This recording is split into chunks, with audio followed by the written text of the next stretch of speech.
It started with a jacket. Not some romantic gesture like me buying her a jacket, or her returning one from a trip. No, this was something more subtle, more irritating in the way small things pile up until they scream at you. It was on a Thursday, late afternoon, right when I got home from work. I run a flooring business, mostly hardwood installs and refinishing, and I had just spent the whole day on my knees sanding down 50-year-old oak in some rich guy's lake house. My hands were coated in dust, and my knees were sore as hell. All I wanted was a shower, a hot meal, and maybe some quiet. Instead, I walked into our mudroom and saw a jacket hanging on the hook, one I didn't recognize. It was a black soft-shell jacket, nothing flashy, but definitely not mine and not hers. It was too big for her anyway. I reached out and ran my fingers over it, and immediately I knew it wasn't from our house. There was a faint scent of some cologne, not a strong one, but that musky type that people either wear to the gym or to cheat. I didn't say anything at first. I just stood there staring at it, wondering why it felt like it had more presence in our home than I did. I walked into the kitchen and saw her at the sink, rinsing off a wine glass. Not two, just one. That part stuck with me too. Her hair was tied back messily like she had thrown it up quickly.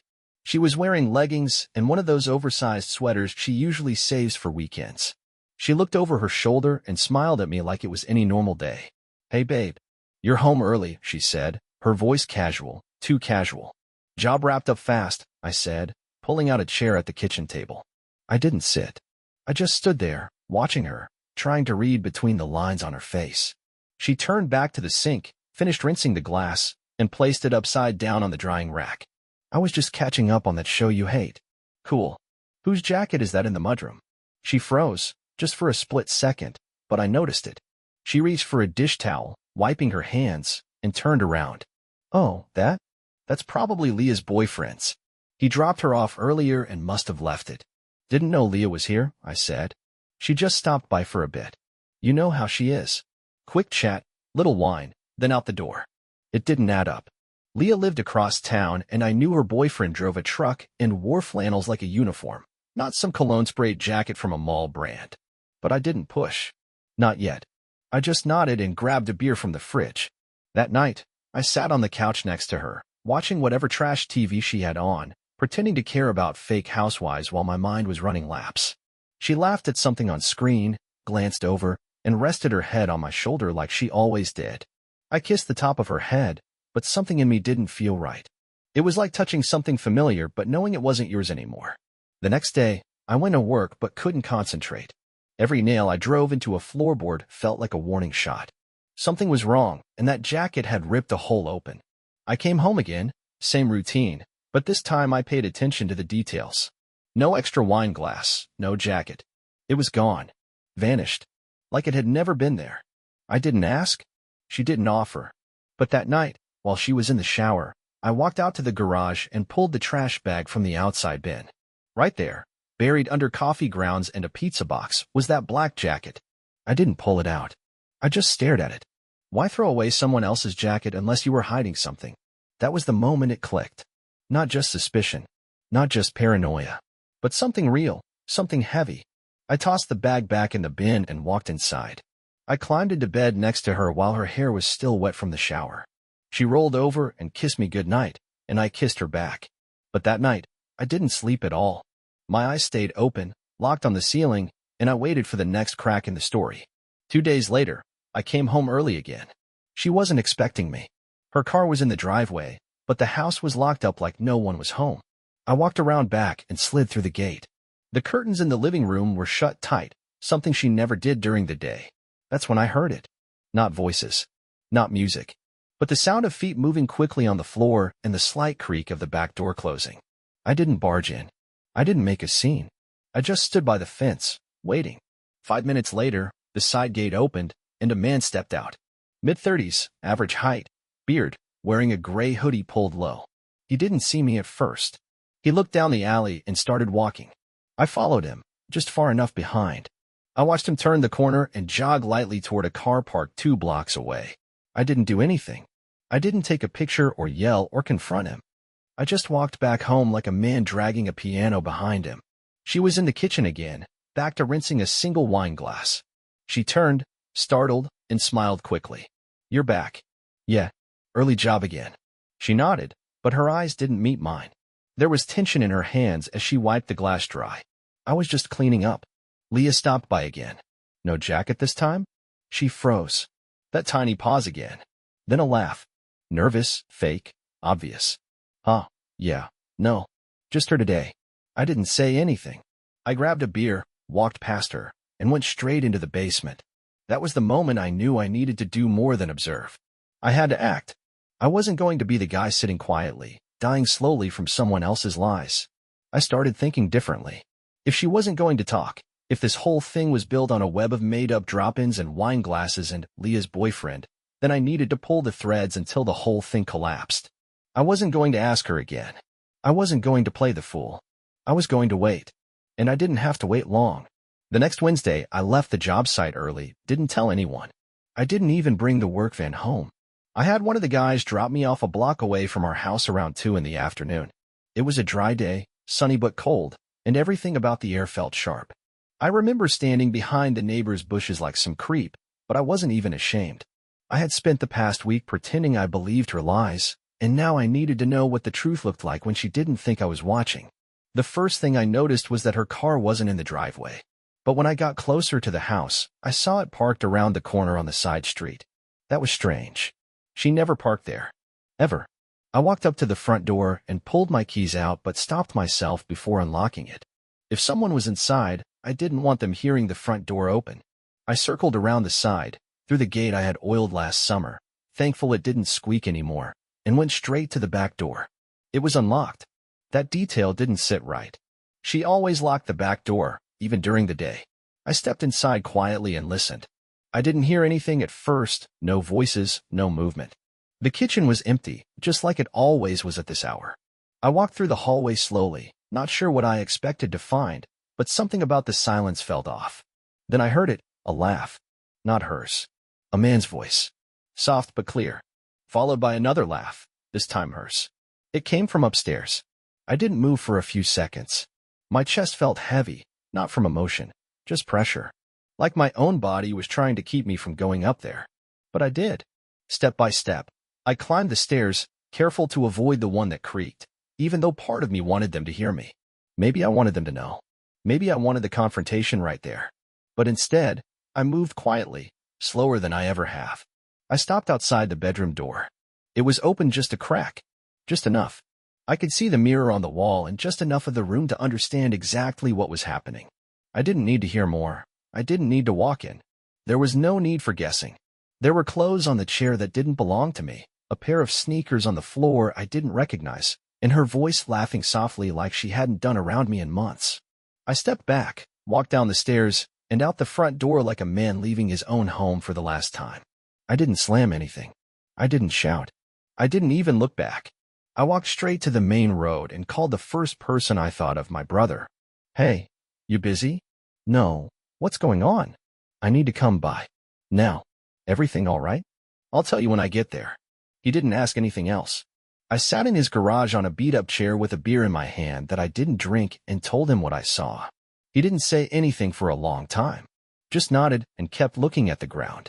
You sure you don't want to go back and say something? I don't need to catch them twice. Once is enough. He offered to let me stay the night, but I didn't want to explain anything to my sister-in-law or my nieces. I needed to sit with the truth alone for a bit before letting the world in. I drove back home a few hours later after I was sure he would have left. When I walked in, the house smelled like candles and air freshener, as if that could scrub away the truth. She was in the kitchen again, wiping the counter like it needed more attention than anything else in the world. You're back early, she said, too quickly. Yeah, just finished up early. Went to Mike's for a bit. She nodded, smiled, tried to play it cool. Leah stopped by again. She does that a lot lately, I said, keeping my tone flat.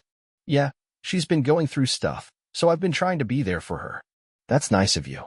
She looked at me then, her face trying to read if I believed her. I let her think I did. I sat at the table while she moved around, talking about nothing. I stared at her, really stared, and realized I didn't know who I was looking at anymore. That night I lay in bed, the space between us as wide as it had ever been, and stared at the ceiling while she breathed steady beside me. It was all so quiet, and yet everything in my life had become loud. The sound of sneakers on the floor, a man's laugh upstairs in our house, The back door left unlocked like an open invitation. I didn't need to hear confessions or excuses. I didn't need to ask her why. I already knew. I had seen it, lived it, tasted the weight of it in every breath I took since walking in that day. There was no denial left for either of us, just the space between what was and what would come next. And I had already decided that the lie would not survive another week. After several restless nights filled with long moments of silence and internal battles, I decided that it was time to confront her face to face. The morning of the confrontation, I awoke early with a weight on my chest that I had not experienced in a long while, a weight that pushed me to take action even though every instinct told me to hide from the pain. I made my way to the kitchen, where the usual warmth and aroma of brewed coffee did nothing to ease my troubled mind, and sat down at the table with a heavy heart and a determined mind to demand answers. I had spent days gathering every detail, every little discrepancy that confirmed the truth I had seen with my own eyes, and I knew I could not keep this hidden any longer. When she came into the room, still in her morning routine of preparing breakfast and checking her phone as if nothing had happened, I did not hesitate. I looked directly at her, my eyes filled with a mix of sorrow and anger that I had bottled up over these past days. She paused, as if sensing that something was wrong, and for a moment the kitchen fell silent except for the gentle hum of the refrigerator. I cleared my throat and said in a steady voice, "We need to talk."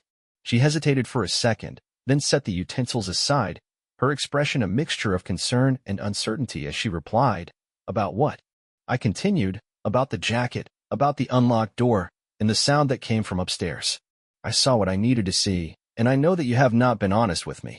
Her eyes widened slightly, and I saw a flicker of guilt cross her face before she tried to mask it with calmness. "What are you talking about?" she asked, her tone laced with a hint of defensiveness while trying to maintain composure. I leaned forward, my voice firm but not loud, explaining, "I know about the man you invited into our home. I know about the nights when you stayed out late, and I know that you did not tell me the truth about who has been coming by." The silence that followed was thick and heavy, and she looked away as if unable to bear my gaze.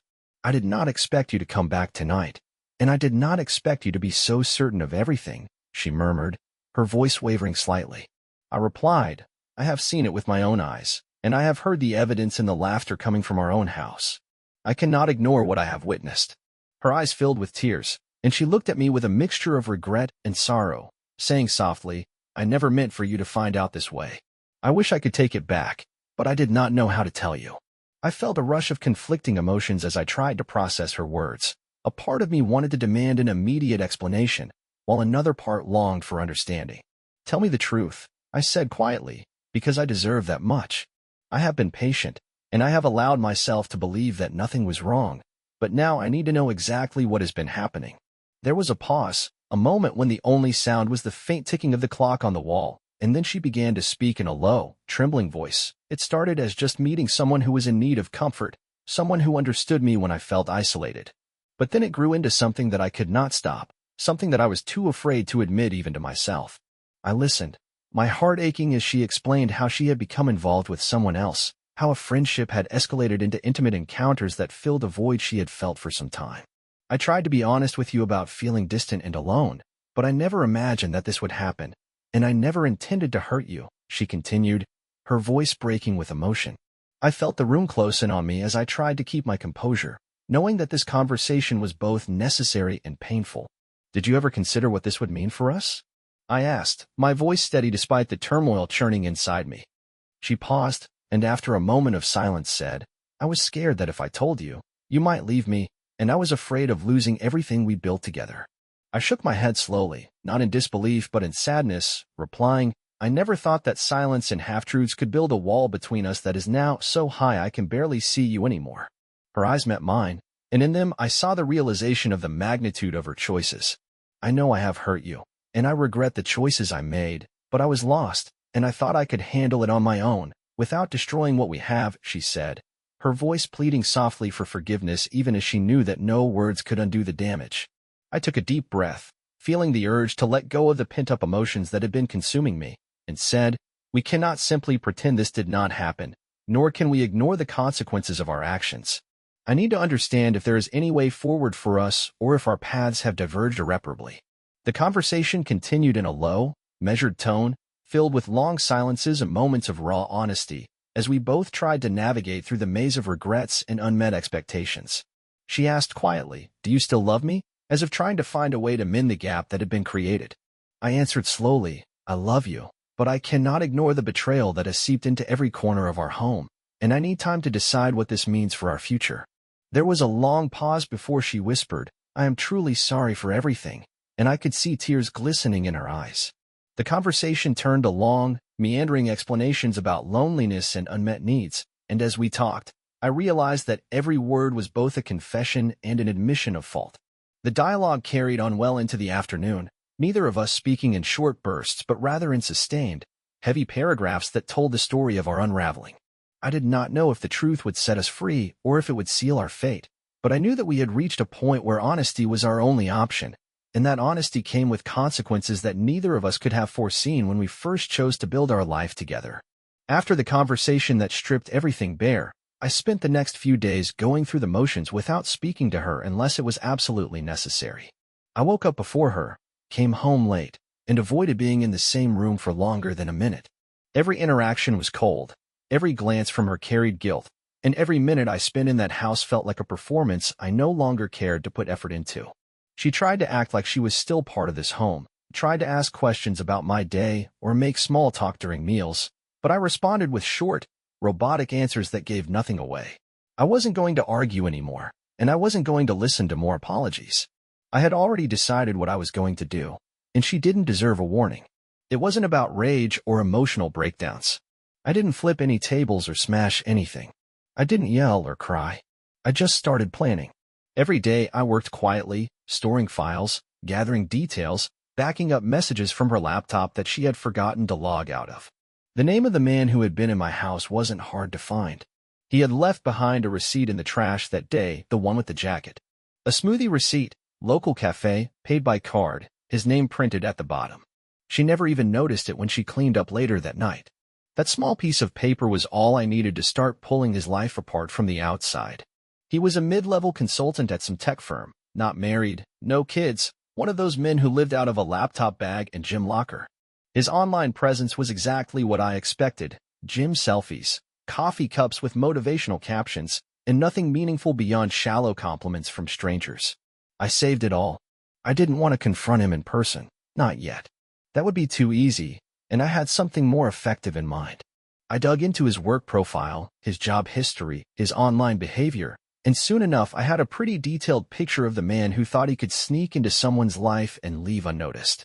The first thing I did was print out a copy of every message they had exchanged. Photos, call logs, video chats, all laid out, labeled by date. I printed 3 sets. One for her, one for him, and one for the people he worked with. I included a letter in each envelope, carefully written without anger, just cold explanation of what had been happening and why the recipients needed to see the truth. I didn't threaten anyone. I just laid out facts, attached timestamped evidence, and left it to them to judge. I mailed his copy to his office with no return address. Her copy I slid under her pillow the night I packed my things. She came home the next day to a half-empty closet and the silence of a house that had started to forget her. I had taken everything important: documents, personal tools, heirlooms from my father, even the small toolbox I kept under the stairs. I left behind everything that reminded me of her. I wanted the space between us to be clean, like a cut that heals without leaving a scar. She called me 4 times that night, each time with more urgency in her voice, but I didn't answer. I turned my phone off, sat in the guest room at my brother's place, and let her stew in the confusion of not knowing where I was or what I was doing. The next morning, she drove to my brother's house and waited outside until I came out. I didn't invite her in. She stood by her car and asked, "Why didn't you just say something?" And I answered, "Because you wouldn't have listened. You had your chance to be honest, and now I've taken mine." She asked what I had done, and I told her clearly. I sent him the proof. I sent his office the same thing. And I gave you your copy so you can remember everything you threw away for someone who didn't even care enough to delete his messages. She looked like she was going to cry again, but I didn't feel anything anymore. "You ruined his career," she said, and I replied without emotion, "No, he did that. I just handed people the facts." She tried to explain again, said it wasn't about love or replacing me, that it was just a stupid decision that got out of control. I didn't interrupt her, didn't argue, just listened and waited for her to run out of words. When she finally stopped, I said, "You don't get to decide the consequences. You made your choices. I'm just responding to them the only way I know how. That was the last real conversation we had. I moved into a rental 2 towns over. Small place but quiet. I let her keep the house for now. Didn't want to fight over furniture or pets. It was all just stuff. What mattered was gone anyway. I heard through a mutual friend that the guy had been suspended at work pending some internal inquiry and that he wasn't handling it well. Apparently he blocked her on everything. She messaged me one more time after that, asking if we could talk, not about getting back together, but just closure. I didn't respond. She already had closure. She just didn't like what it looked like. I was done giving her more than she deserved. Revenge wasn't about punishing her with shouting or public drama. It was about making sure the truth came out clearly and directly, without the usual noise. I didn't enjoy it, but I didn't regret it either. She made her decision when she let another man walk into our house. I made mine when I let her deal with the fallout alone. 3 weeks passed after I walked out and dropped off her copy of the proof, and I hadn't heard her voice since that last short exchange outside my brother's house. I thought I was done, thought I didn't need anything else from her. But something stayed unsettled. Not because I missed her, not because I wanted to fix anything, but because I knew if I didn't get some real answers, I'd carry the weight longer than I should. So I called her one night. She picked up right away like she had been waiting every day for my number to show up. I told her I'd stop by the house on Sunday and that we needed to have one last conversation to end everything properly. She agreed, and neither of us said anything else. Sunday came, and I pulled into the driveway at noon. The garage door was open like it always used to be when she knew I was coming. I walked through the side entrance and found her sitting at the kitchen table, the same place where she had lied to me over and over without hesitation. The same place where she wiped down counters like she was cleaning guilt off the surface. She looked tired, not sick or falling apart, but like someone who had spent too long pretending everything was going to return to normal. She nodded when I sat down, but we didn't speak right away. I started. I'm not here to fight or ask you to explain things that already happened. I know everything I need to know about how it started, where it happened, and how long you thought you could hide it. I'm here to talk about what's next, and what we need to do to separate everything cleanly. She looked away when I said that, like the finality of my tone landed harder than she expected. I didn't want it to end like this, she said quietly. I kept my eyes on her. You didn't want it to end at all. You thought you could keep everything in place and still do what you were doing on the side. She opened her mouth like she wanted to defend herself, then stopped. You're right, she said. I told myself it wasn't serious, that it didn't mean anything, and that I could control it. But that was a lie. I knew what I was doing. I just didn't think you'd find out, or maybe I didn't want to believe it would hurt you the way it did. I didn't respond to that. I let her talk, because I needed to hear it all. I got bored, and I felt invisible for a long time. You were always busy with work, and we stopped doing things together. I should have talked to you about it. I should have told you how I felt, but I didn't.